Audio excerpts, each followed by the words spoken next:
刚才你晕倒了。 Cerita dikanjut di mana Lindong beradu kekuatan dengan Komandan Xia. Langit di atas laut iblis kekacauan tiba-tiba berguncang hebat dan gelombang raksasa yang membawa hujan deras menyapu area sejauh ratusan ribu kaki. Cahaya hitam dan cahaya merah darah membelah langit menjadi dua, lalu saling bertabrakan dengan dahsyat hingga udara dipenuhi riak energi yang mengamuk. Namun bentrokan itu tidak berlangsung lama karena cahaya hitam tiba-tiba menyatu dan berubah menjadi seberkas sinar tipis yang melesat ke depan. Dimanapun sinar itu lewat, cahaya darah runtuh dan meledak satu demi satu. Tubuh Komandan Xia akhirnya terlihat dan wajahnya dipenuhi dengan keterjekutan serta ketakutan karena Komandan Xia tidak pernah menyangka bahwa dirinya akan terdesak begitu cepat. Terlebih lagi, ia telah menggunakan harta Yuan murni miliknya, yakni gigi hiu iblis. Komandan Xia telah meremehkan kekuatan Lindong dan juga meremehkan kekuatan penutup peti mati kehidupan dan kematian. Meskipun keduanya sama-sama harta Yuan murni, jelas bahwa kekuatan penutup peti mati kehidupan dan kematian jauh melampaui gigi hiu iblis milik klan hiu iblis darah. Karena menyadari telah jatuh dalam posisi yang sangat tidak menguntungkan, Komandan Xia segera mundur dan berniat melarikan diri. Komandan Xia tahu bahwa jika tetap tinggal, Lindong tidak akan menunjukkan belas kasihan. Namun Lindong sudah memutuskan untuk menuntaskan semuanya. Sebab jika Komandan Xia dibiarkan kabur, klan hiu iblis darah pasti akan memburunya tanpa henti dan masalah itu akan menjadi jauh lebih merepotkan. Dengan ekspresi dingin, Lindong kembali mengayunkan penutup peti mati kehidupan dan kematian. Benang-benang cahaya hitam berputar dan menyatu, lalu berubah menjadi sinar pekat yang melesat menembus ruang. Retakan hitam terbuka di udara dan aura kematian yang kental seketika menyebar. Aura itu biasanya hanya dimiliki oleh ahli tingkat kematian mendalam, tetapi kini Lindong mampu memancarkannya melalui harta tersebut. Komandan Xia yang panik mencoba berteriak agar mereka bisa berunding, tetapi Lindong tidak menghiraukannya. Yuan power Komandan Xia meledak keluar, bahkan kutilnya berubah menjadi sisik merah darah demi memperkuat pertahanan. Namun sinar hitam itu menembus semuanya tanpa hambatan, lalu menghantam dada Komandan Xia dan melubangi tubuhnya. Tubuh Komandan Xia pada akhirnya seketika membeku. Lubang hitam di dadanya memancarkan aura kematian yang dengan cepat memutus kekuatan hidupnya. Darahnya menghitam dan pandangannya mulai gelap. Dalam keputusasaan, Komandan Xia menyadari bahwa dirinya benar-benar akan mokat di tangan seorang ahli tingkat awal kehidupan mendalam. Sementara itu Lindong hanya bergumam bahwa semua itu terjadi karena pilihan Komandan Xia sendiri. Akhirnya kehidupan dari Komandan Xia benar-benar tamat. Lindong memandang mayat itu tanpa esmoni, lalu diam-diam mengagumi kedahsyatan penutup peti mati kehidupan dan kematian. Ki kematian di dalamnya mampu menghancurkan daya pulih kekuatan hidup lawan, sehingga bahkan ahli kuat pun tidak mampu bertahan. Di sisi lain, tiga pemimpin skuadron klan hiu iblis darah yang tersisa menjadi pucat dan segera melarikan diri ke tiga arah berbeda. Namun Lindong hanya mengayunkan tangannya sekali lagi dan tiga benang cahaya hitam melesat mengejar mereka. Dalam sekejap tubuh ketiganya berubah ke abu-abuan karena kekuatan hidup mereka terputus, lalu mereka terjatuh ke laut tanpa daya. Setelah langit kembali sunyi, Lindong akhirnya menghela nafas lega karena seluruh ancaman telah disingkirkan. Sementara itu Mulingsan keluar dari kuali langit pembakaran di lengan Lindong dan memuji kemenangan itu dengan kagum. Lindong tersenyum dan mengembalikan penutup peti mati kehidupan dan kematian kepada Mulingsan. Lindong tidak berniat merebutnya selain karena prinsipnya sendiri, juga karena Lindong dapat merasakan adanya segel kuat dari para ahli dari klan tersebut. Harta itu merupakan satu set dengan peti mati kehidupan dan kematian dan dijaga ketat oleh klannya. Selanjutnya pandangan Lindong tertuju pada gigi hiu iblis yang melayang di udara. Harta Yuan murni itu sekarang jatuh ke tangan Lindong. Mulingsan menjelaskan bahwa benda itu cukup kuat tetapi tidak sebanding dengan penutup peti mati kehidupan dan kematian. Selain itu, setiap penggunaannya juga menuntut pengorbanan darah. Lindong memahami resikonya, sebelum akhirnya Lindong segera menyimpannya dengan hati-hati. Selanjutnya, karena pertempuran telah berakhir dan wilayah itu tidak lagi aman untuk ditinggali, Lindong memutuskan untuk segera pergi. Bersama dengan Mulingsan, Lindong berubah menjadi seberkas cahaya hijau dan melesat meninggalkan tempat itu. Wilayah Pedagang Langit merupakan kawasan paling istimewa di Laut Iblis Kekacauan karena wilayah ini terhubung dengan banyak kawasan laut lain. Selain itu, tempat ini dipenuhi harta berharga yang sulit ditemukan di tempat lain. Karena itu, reputasinya bahkan melampaui wilayah Laut Angin Surga. Wilayah ini tersusun lebih dari 1.000 pulau sehingga luasnya hampir menyerupai sebuah benua di tengah lautan. Namun yang membuatnya benar-benar rumit bukan hanya bentangnya, melainkan hubungan antar faksi di dalamnya yang penuh persaingan dan intrik. Penguasa wilayah tersebut adalah Pengadilan Pedagang Langit, sebuah kekuatan besar yang fondasinya bahkan melampaui 2 gua besar di wilayah Laut Angin Surga. Di bawah kepemimpinan mereka, wilayah yang dahulunya kacau kini berubah menjadi tanah suci para pencari harta. Bahkan orang percaya bahwa selama memiliki cukup pil Suan Yuan, apapun bisa dibeli di tempat itu. Meskipun terdengar berlebihan, ucapan itu cukup menggambarkan betapa tingginya nama wilayah Pedagang Langit. Sementara itu, Lindong dan Mulingsan pada akhirnya sampai dalam waktu 5 hari. Dari kejauhan, daratan luas terlihat di cakrawala, sementara langit dipenuhi cahaya yang saling berjalin membentuk jaring raksasa. Mulingsan merasa kagum dan bersemangat, sementara Lindong terjakut melihat kemegahan wilayah tersebut. Wilayah ini benar-benar jauh melampaui Pulau Roh Misterius maupun Pulau Pertemuan Bela Diri yang pernah Lindong kunjungi. Tujuan Lindong adalah kota Pedagang Langit, pusat wilayah sekaligus lokasi lelang tahunan yang sangat terkenal. Lindong datang karena ingin memperoleh beberapa barang penting, tetapi di saat yang sama, Lindong juga mulai memikirkan kondisi keuangannya. Berbeda dengan medan perang kuno, di tempat ini tidak mungkin merebut barang dengan kekuatan. Siapapun yang berani membuat kerusuhan dalam lelang yang diselenggarakan Pengadilan Pedagang Langit, kecuali telah mencapai tingkat samsara, sama saja dengan mencari kemokatan. Oleh karena itu, Lindong pada saat ini hanya bisa mengandalkan pil Suan Yuan. Setelah mempertimbangkan dengan cermat, Lindong menyadari bahwa satu-satunya barang yang dapat dilelang adalah serum kelahiran spiritual inti yang diperoleh dari Pulau Roh Misterius. Benda itu sangat berguna untuk menembus tingkat nirwana dan bahkan menarik bagi ahli tingkat kehidupan mendalam. Meskipun berat hati, Lindong memutuskan untuk melelangnya demi mendapatkan dana. Sesampainya di pusat wilayah, Lindong dan Mulingsan melihat kota raksasa yang hampir menutupi seluruh pulau. Sebuah penghalang cahaya kuning menyelimuti kota dan memancarkan fluktuasi kuat yang tidak kalah dari formasi pelindung Sekte Dao. Lindong pun semakin menyadari betapa kuatnya Pengadilan Pedagang Langit. Sementara itu di tengah kota berdiri bangunan hitam raksasa yang menjulang ke langit. Aura luas dan agung terpancar darinya membuat siapapun merasa kecil. Lindong dapat merasakan beberapa aura kuat tersembunyi di dalamnya, seolah kilat yang siap menyambar siapa saja yang berani berniat jahat. Lindong pun bertanya-tanya apakah penguasa tempat ini memiliki ahli tingkat samsara.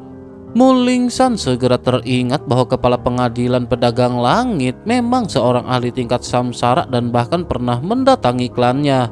Namun meskipun begitu, pada akhirnya ia diusir oleh leluhur klan mereka. Hal itu seketika membuat Lindong semakin menyadari betapa dalamnya kekuatan yang terlibat. Selanjutnya, ketika Lindong tiba di alun-alun depan gedung utama, suasana sangat ramai karena arus manusia terus mengalir menuju toko-toko Pengadilan Pedagang Langit. Tiba-tiba suasana sedikit gempar ketika sekelompok orang mendarat dengan angkuh. Mereka adalah anggota Gua Angin Iblis dipimpin oleh Raja Dunia Bawah Kecil Xian. Ia adalah salah satu tokoh terkuat generasi muda wilayah Laut Angin Surga. Aura gelap dan jahat memancar dari tubuh Xian, sementara 2 tetua kuat mengikuti di belakangnya. Lindong menyadari bahwa lelang kali ini akan menarik banyak tokoh hebat dan karena itu persaingan akan semakin sulit. Ketika tatapan Lindong dan Xian sempat bertemu, keduanya hanya saling mengamati tanpa kata. Xian sempat merasakan bahaya samar dari Lindong, tetapi akhirnya menganggapnya sebagai kesan keliru. Setelah itu, Lindong tidak mempedulikan keramaian dan langsung memasuki ruang pemeriksaan harta milik Pengadilan Pedagang Langit. Di dalam ruang itu, Lindong duduk tenang di hadapan seorang pria parubaya yang bertugas memeriksa barang. Setelah pria itu menanyakan keperluannya, Lindong langsung mengeluarkan sebuah botol giok berisi cairan hijau jamrut yang memancarkan energi kehidupan yang kuat. Pria parubaya itu segera mengenali cairan tersebut sebagai serum kelahiran spiritual inti, lalu dengan sikap lebih serius mengatakan bahwa barang itu sangat berharga hingga perlu dinilai oleh penanggung jawab utama. Lindong pun menyetujui, kemudian menunggu dengan sabar hingga terdengar langkah kaki lembut memasuki ruangan. Seorang wanita berpakaian merah muncul dengan aura anggun dan tatapan tajam. Wanita itu memperkenalkan diri sebagai Tang Dongling, manajer pengadilan pedagang langit.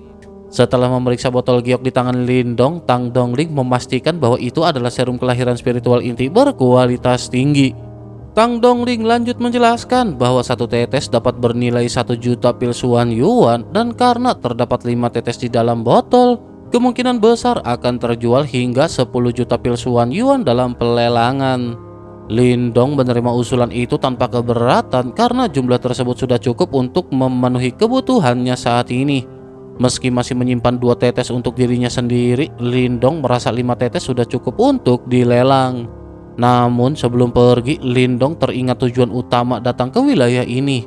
Lindong menanyakan tentang batu esensi api gunung berapi karena bahan itu sangat dibutuhkan untuk memperbaiki gerbang langit pembakaran. Tanpa 8 batu tersebut, Lindong tidak akan mampu memperkuat dirinya menghadapi ancaman tulang jahat yang sewaktu-waktu bisa datang menuntut balas. Sementara itu, Tang Dongling tampak sedikit terjekut, tetapi kemudian menjelaskan bahwa batu itu memang langka dan biasanya menjadi rebutan berbagai faksi kuat. Meski demikian, Tang Dongling secara mengejutkan menyatakan bahwa pengadilan pedagang langit memiliki beberapa batu tersebut dan bersedia menjualnya langsung kepada Lindong. Hal itu bertujuan sebagai bentuk niat baik untuk menjalin pertemanan.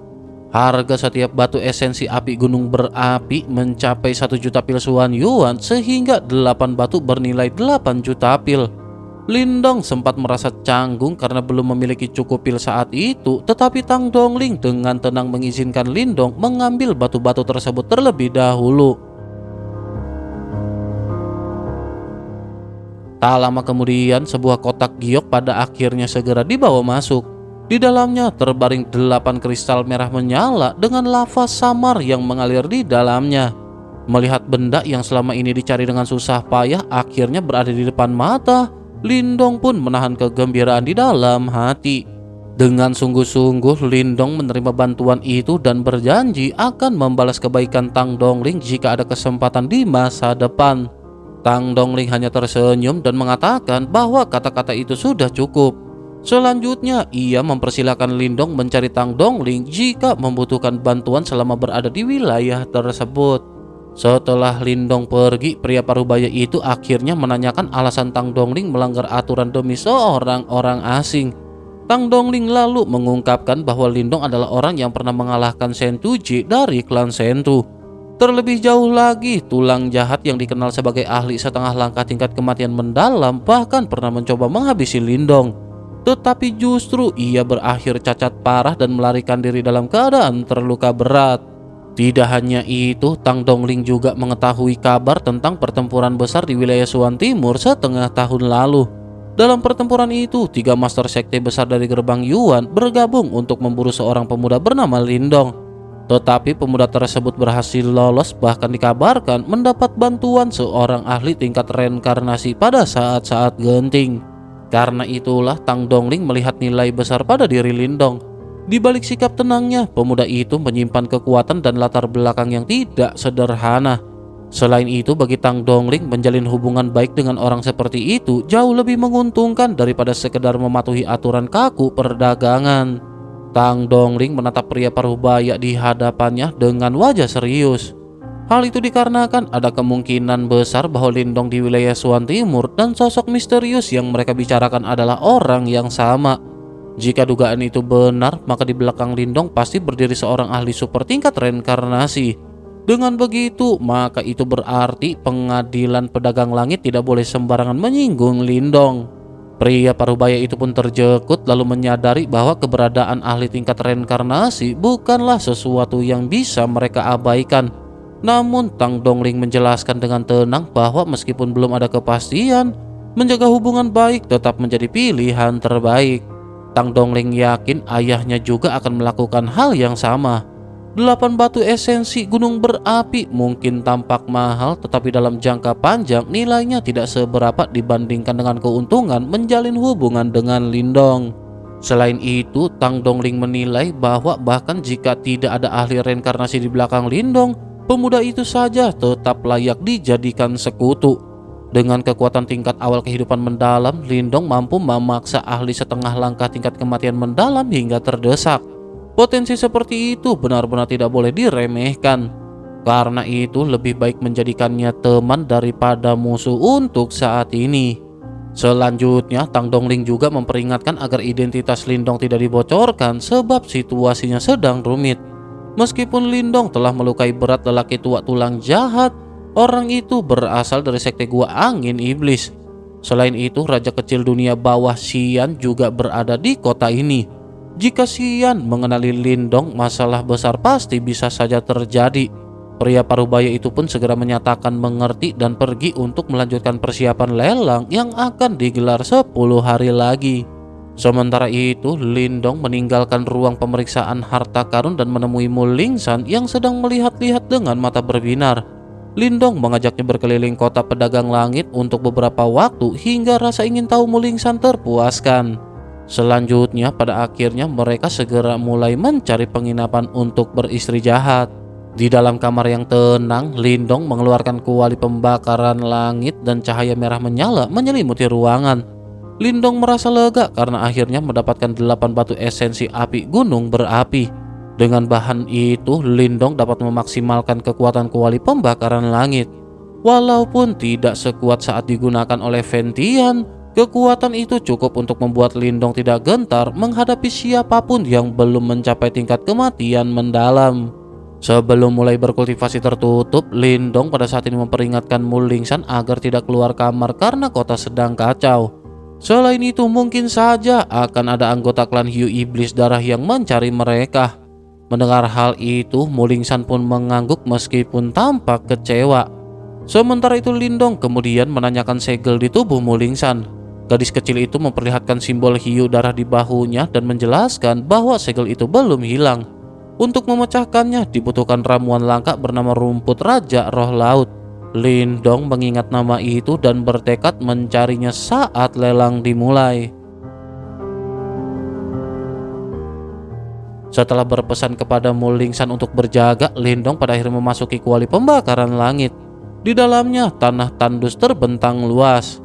Dengan bantuan Yan yang muncul dari batu leluhur, Lindong menyatukan pikirannya dengan kuali tersebut. Informasi tentang metode penyempurnaan gerbang pembakaran langit juga pada akhirnya mengalir ke dalam kesadaran Lindong. Lindong mulai memahami bahwa proses ini cukup rumit. Dulu Ventian menggunakan 8 gunung berapi purba untuk menciptakan gerbang pembakaran langit yang mampu menekan makhluk iblis asing tingkat tinggi. Sementara itu Lindong hanya memiliki 8 batu esensi api gunung berapi. Namun tujuan Lindong bukan melawan makhluk iblis asing, melainkan berjaga-jaga jika tulang jahat datang membalas dendam. Dengan tekad bulat, Lindong pada akhirnya mulai membentuk segel tangan. Seluruh ruang di dalam kuali bergetar hebat, tanah terbelah dan pilar-pilar api raksasa menjulang ke langit. Formasi besar terbentuk, lalu 8 batu esensi api gunung berapi terangkat ke udara. Suhu seketika melonjak drastis ketika batu-batu itu dikelilingi badai api. 8 pilar api berubah menjadi naga-naga api raksasa yang menelan batu-batu tersebut. Tubuh naga kemudian meringkuk dan perlahan membentuk 8 kuali api. Energi vulkanik yang mengamuk terus diperas dan segera dimurnikan di dalamnya. Lindong duduk bersila di udara dan mengendalikan proses dari samping, sementara kuali pembakaran langit melakukan sebagian besar pekerjaan penyempurnaan. Semua yang bisa dilakukan pada saat ini sudah dilakukan oleh Lindong. Kini Lindong hanya bisa menunggu hasilnya karena keberhasilan atau kegagalan penyempurnaan sepenuhnya bergantung pada keberuntungan dan keteguhan hatinya.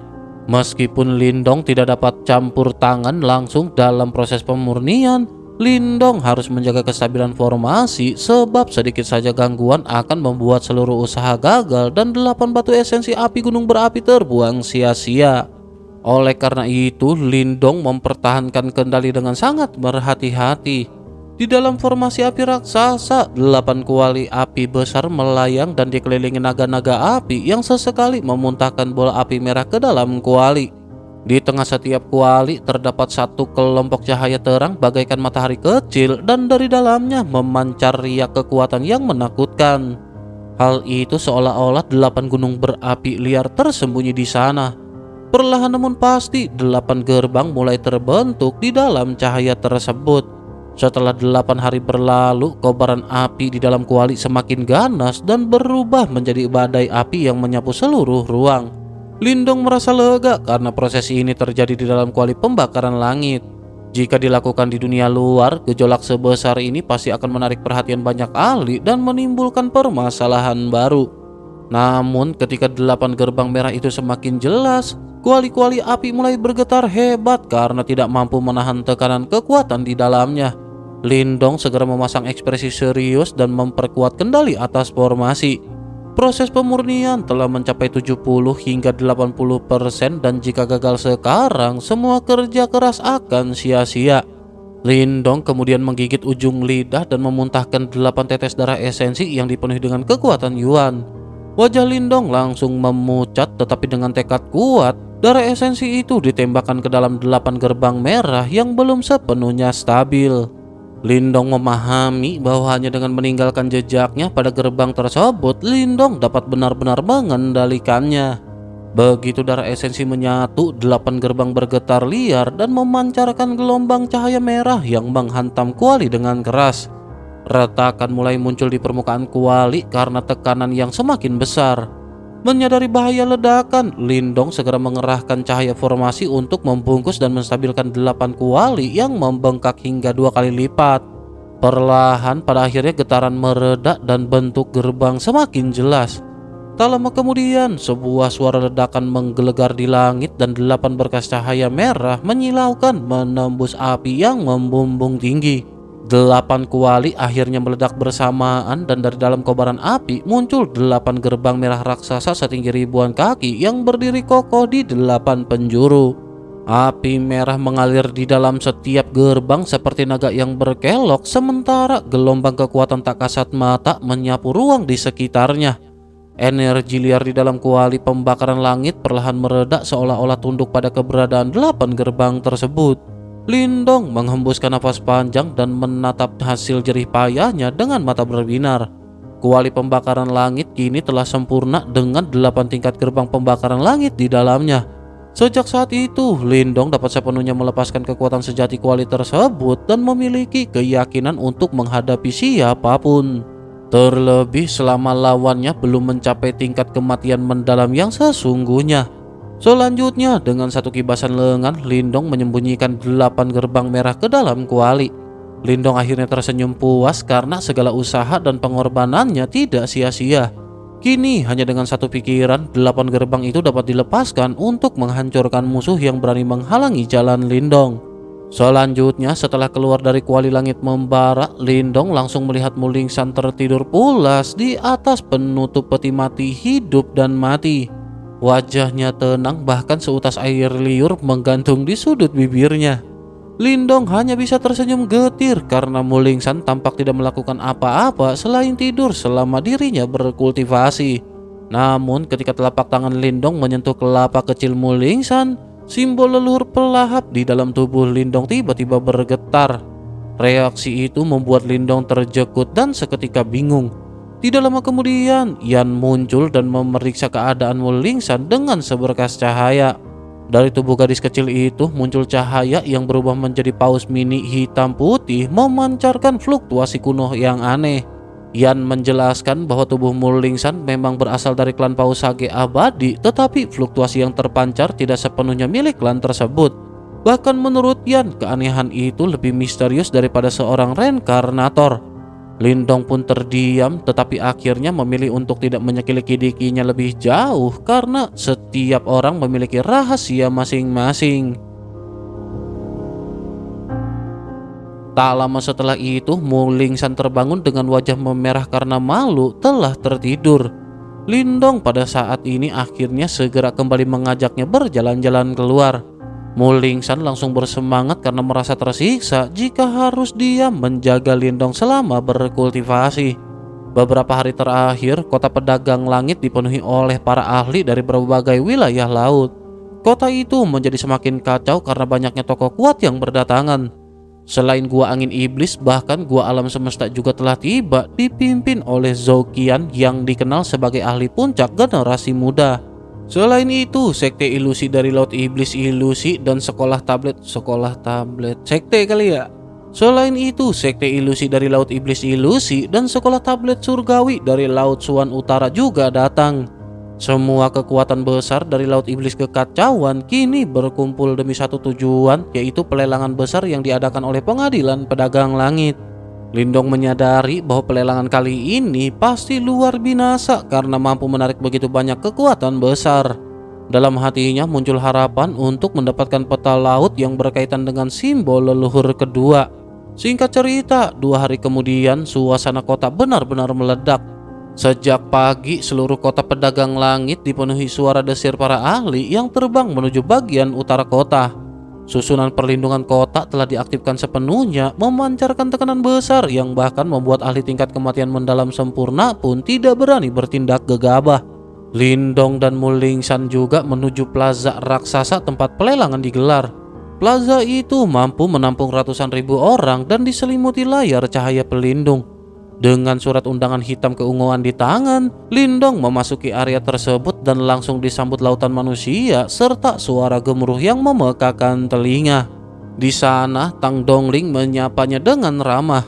Gadis itu tampak semakin anggun dan percakapan singkat mereka menarik perhatian banyak orang. Lindong merasa tidak nyaman dengan tatapan sekitar, tetapi sebelum sempat pergi, Xian dari gua angin iblis datang menghampiri. Dengan nada santai namun penuh makna, Xian menyapa Tang Dongling dengan akrab lalu memandang Lindong dengan tatapan tertarik. Lindong yang hendak pergi terpaksa berhenti ketika Xian menyebut namanya secara langsung. Pada saat itu kilatan tajam muncul di mata Lindong karena jelas bahwa pertemuan ini bukanlah sekedar kebetulan. Xian juga kemudian menyampaikan bahwa 2 hari sebelumnya lelaki tua tulang jahat dari gua angin iblis telah terluka parah di tangan Lindong. Dengan santai, Xian menanyakan bagaimana mungkin seorang yang baru berada di tahap awal kehidupan mendalam mampu melakukan hal seperti itu. Lindong menatap Xian tanpa banyak perubahan ekspresi lalu menjawab bahwa hal itu tidak ada hubungannya dengan Xian. Namun Xian justru menegaskan bahwa lelaki tua tulang jahat adalah bagian dari gua angin iblis. Dengan begitu, melukainya sama saja dengan menampar wajah sekte tersebut. Oleh karena itu, secara tidak langsung Xian mengisyaratkan bahwa Lindong pantas diseret kembali untuk mempertanggungjawabkan perbuatannya. Akan tetapi mendengar hal itu, Lindong sama sekali tidak mundur. Dengan senyum tipis yang tajam, Lindong menyatakan bahwa Xian mungkin tidak memiliki kemampuan untuk melakukan hal itu. Ucapan tersebut membuat suasana di antara mereka menjadi tegang karena keduanya saling berhadapan di udara tanpa ada yang mau mengalah. Aliran udara di sekitar mereka juga pada saat ini tampak terasa berat. Melihat ketegangan itu, Tang Dongling pada akhirnya segera turun tangan. Sebagai tuan rumah lelang dari Pengadilan Pedagang Langit, Tang Dongling meminta keduanya menahan diri karena tempat itu bukan arena pertarungan. Xian akhirnya mengangguk dan menyatakan akan menghormati permintaan Tang Dongling. Namun sebelum pergi, Xian memperingatkan Lindong agar tidak bersikap sombong di Laut Iblis Kekacauan. Hal itu dikarenakan ada orang-orang yang tidak akan mampu Lindong singgung. Mendengar hal itu, Lindong sama sekali tidak terintimidasi. Lindong membalas bahwa urusan dengan lelaki tua tulang jahat adalah urusan pribadi dan jika Xian ikut campur, maka Lindong akan meladeninya. Bahkan Lindong mengingatkan agar Xian berpikir 3 kali sebelum bertindak karena konsekuensinya mungkin tidak sanggup Xian tanggung. Ucapan tersebut seketika membuat senyum di wajah Xian menghilang dan digantikan tatapan dingin yang menyeramkan. Setelah itu Xian pun pergi dengan aura jahat yang semakin pekat. Tang Dongling pada saat ini menatap punggung Lindong dengan sorot mata yang berbeda karena Tang Dongling mulai menduga bahwa Lindong adalah sosok yang sama dengan sosok di wilayah Swan Timur. Jika benar demikian, maka keberanian Lindong benar-benar memang beralasan. Sementara itu, pada akhirnya Lindong dan Mulingsan kembali ke tempat duduk mereka. Mulingsan pada saat ini mengeluhkan sikap Xian yang menjengkelkan. Sementara itu Lindong memahami bahwa sejak awal Xian sengaja memperingatkannya karena memiliki perasaan khusus terhadap Tang Dongling. Namun cara yang dipilih Xian, yaitu ancaman terbuka, justru membuat Lindong semakin tidak senang. Di sisi lain, Xian juga masih menatap ke arah Lindong dengan niat dingin. Kepada seorang tetua berjubah hitam di sampingnya, Xian menyatakan bahwa setelah urusan utama mereka selesai, Lindong akan ditangkap dan diserahkan kepada lelaki tua tulang jahat. Tetua itu pun setuju karena menurut mereka Lindong pasti hanya mengandalkan tipu daya saat melukai lelaki tua tulang jahat. Hal itu dikarenakan kekuatan Lindong pada saat ini masih berada di tahap awal kehidupan mendalam. Namun sesaat kemudian perhatian Xian segera beralih pada tujuan utama kedatangannya, yaitu sebuah barang penting yang juga diincar banyak tokoh besar.